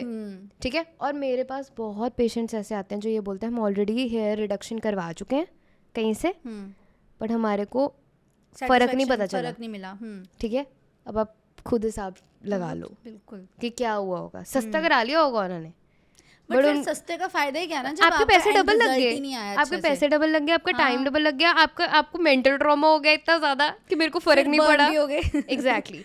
ठीक है, कुछ केसेस होते हैं जैसे हार्मोनल केसेस होते हैं, हम उनको पहले ही बता देते हैं कि because of your variation of hormones it might not give you permanent results. तो पहले आप हार्मोन्स पे काम कर लो, उसके बाद हम लेज़र रिडक्शन पे काम कर लेंगे. ओके. पर वो भी हेल्प करती है, ऐसी बात नहीं कि वो हेल्प नहीं करती. बहुत थिक हेयर है जिनके, उनके बहुत सॉफ्ट हो जाते हैं, but quantity of the hair reduce होने को टाइम लग जाता है वहाँ पे. हार्मोनल चेंजेस के कारण। ओके, तो इसलिए हम गाइड कर देते हैं पेशेंट को, और वहाँ पे भी डॉक्टर का काम है, किसी टेक्नीशियन को थोड़ी पता है बिल्कुल ये बात।